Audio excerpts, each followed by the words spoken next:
My brother Jeff and I basically always have liked cars. My brothers both, all of us like cars. And I thought of possibly doing a redo of a car, a rebuild, total rebuild. And I knew my dad had a 37 Chevrolet, and when I was a little kid, when I was 4 years old, I decided to myself, I was thinking, yeah, maybe we could do a car together. So I called up Jeff and I said, hey, what do you think about building a car? And he says, well, what kind of car? And basically, why'd you want to do this? And I says, well, it would be a great hobby, great thing to do. And he says, what kind of car? And I says, oh, Dad had a 1937 Chevy. And he didn't even know that. I mean, he's 12 years younger than me. He never even knew that car existed. I noticed there was a car up in Missouri, up in Carthage, Missouri, which at the time I was living in Tulsa, Oklahoma, and that was probably about 2.5 hours out of Tulsa. And my wife Betty and I went up and looked at it, and it was just a rusty old car sitting in a cornfield, believe that's the truth. And so I negotiated with the guy and I purchased the car, and that was in May 27th of, I forget the year right now. Anyhow, it was a long time ago, 15 years ago. So anyhow, I took pictures and sent it, went to my brother and this and that, and then... So then, Angela, I was over, you sent me a video, huh?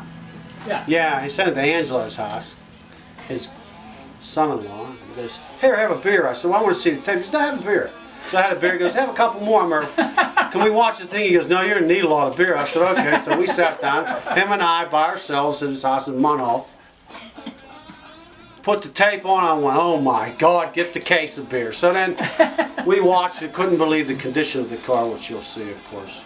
I told him it was all there, but obviously I had no knowledge of what it would take to do a car. But I bought the car and I brought it back to Tulsa, and then my brother Jeff came down with his friend Dewey, and they drove it from Tulsa to Pittsburgh on a flatbed trailer. And when they came by the house and saw the car, my brother's friend Dewey said, just keep on going. They should have crushed that car. It's nothing but junk. And then for me, it was just like, I don't know.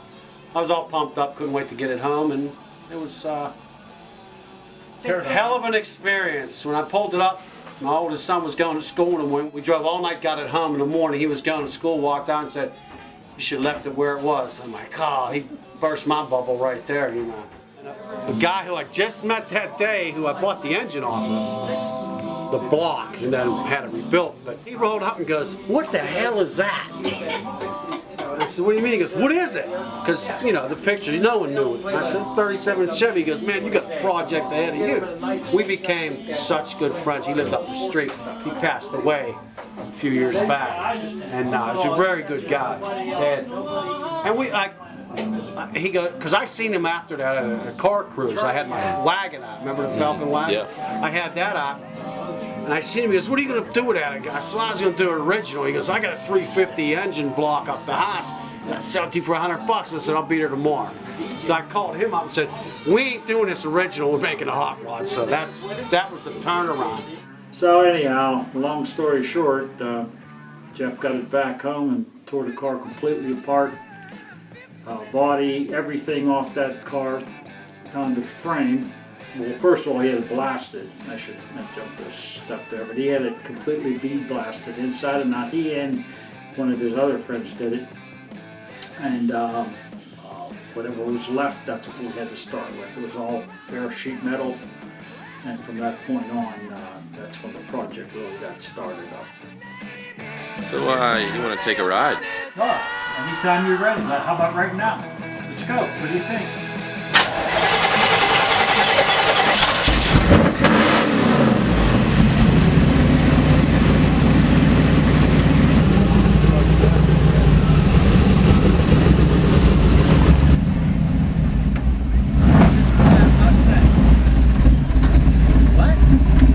What is this from?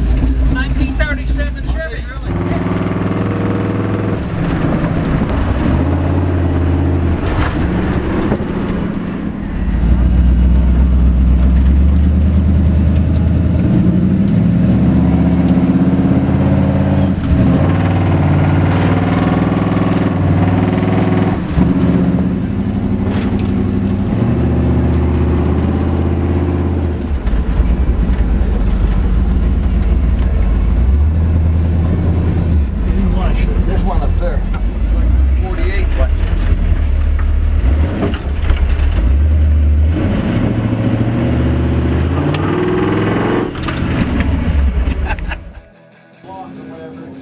I want him to be in on that too because, he's not family. He's a great fan, but he is family, But him and I busted our butts on this car, man. We cut the floor out. We took the engine out. We took the rear end, everything. I mean, him and I, he helped me sandblast this car down to bare metal, inside and out, and he was just really instrumental in doing a lot of the heavy duty work on this car.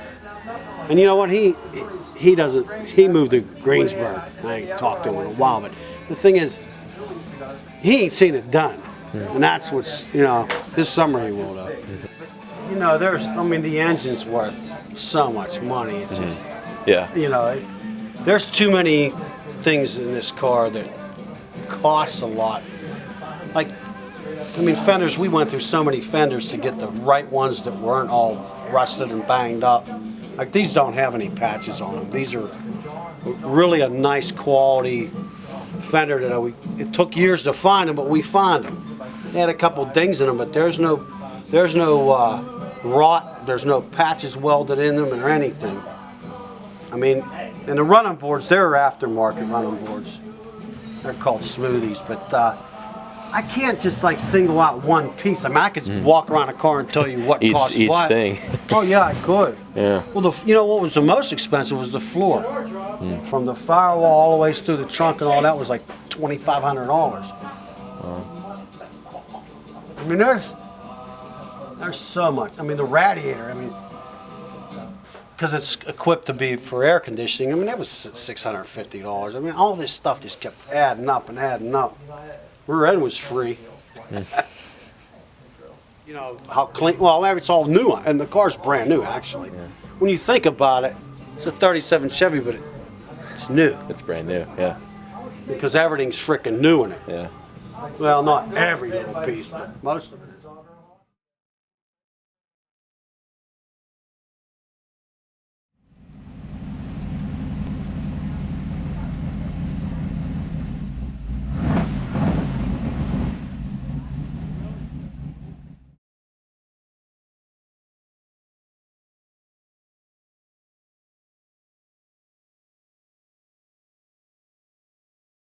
No, you got more. Was that your only one? Watch, he'll put this on that frickin' camera. He always has his last cigar. I got something he'll want, and I'll be like, that's all I got.